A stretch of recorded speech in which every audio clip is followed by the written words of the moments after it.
So ngayon mag-i-install ako ng music player ko na ginagamit ko sa terminal, and before ginagamit ko yung NCMP CPP kasi hindi ko magamit yung RMPC kasi wala siya sa outdated na Debian kasi gamit ko nun.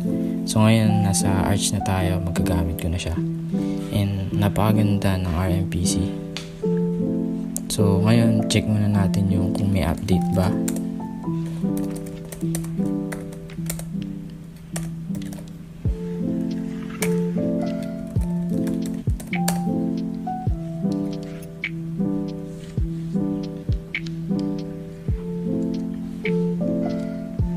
Okay, merong update.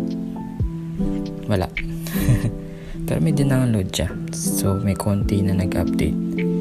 So ngayon lagay na natin yung mga kakailanganin natin.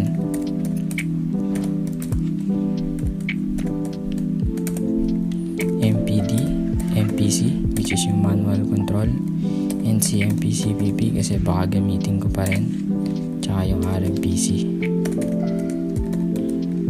Yan. Pwedeng wag mo nang ilagay yung Y kasi mas malaki naman yung Y, so automatic na Y yung pipiliin niya kasi mas malaki yun, which is means yes. So ayan, installed na siya lahat, pero di pa tayo magsisimula agad kasi check muna natin yung Dolphin which is yung file manager. Wala tayong MPD folder, so gagawa tayo ng folder ng MPD. Lalagyan natin yun ng config. Ngayon balik tayo dun sa terminal, open natin yung VS Code, gawa tayo ng bagong file, mpd.conf. Dito natin siya ilalagay sa MPD.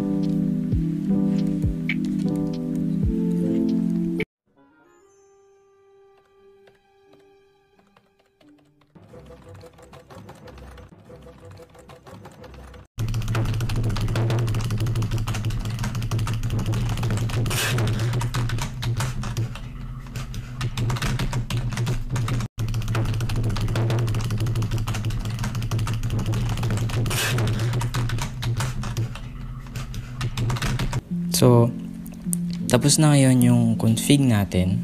Tatry natin siya ngayon. Pero yung MPC, yung pipindutin natin, MPC update, para malaman natin kung nagra-run ba. And ito, nagra-run siya. So, isa-set ko lang yung mismong MPD natin para sa automation. And I think default na nakalagay na siya kasi na-install na natin.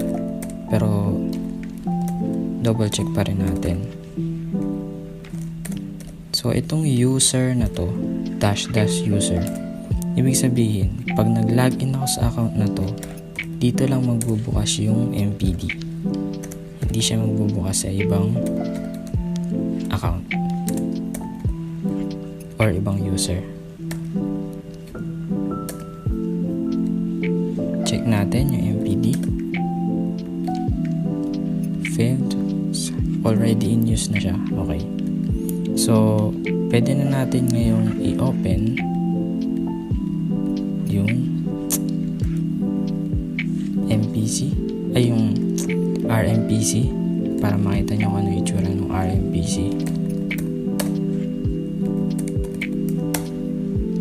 Okay, ito yung itsura ng RMPC pero walang kanta na nakalagay. So paano yan? Well, lagay natin tong PC update.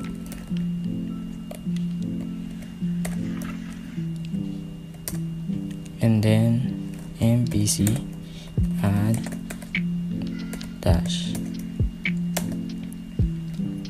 Let's see. Yan na, meron ng kanta. So, check natin. May lumabas dito. Kasi wala pang config to. Lalagyan ko yan mamaya.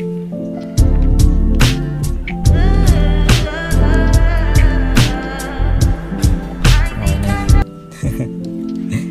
So ayan, kompleto na yung or gawa na yung mismong RMPC natin, NCMPC PP, gumagana din. Ito yung ginagamit ko dati. So, check ulit yung RMPC kasi may lumabas kanina. Ito. So, ginagamit lang niya yung default. So, yun. Kompleto na halos yung setup natin pagdating dito sa terminal. Dito na tayo nanonood ng anime, which is yung Anigly. Yan. Tapos dito na rin tayo nakikinig ng music. So, malaking bagay yan. RMPC. Wow, bumukas nga. So, yun lang.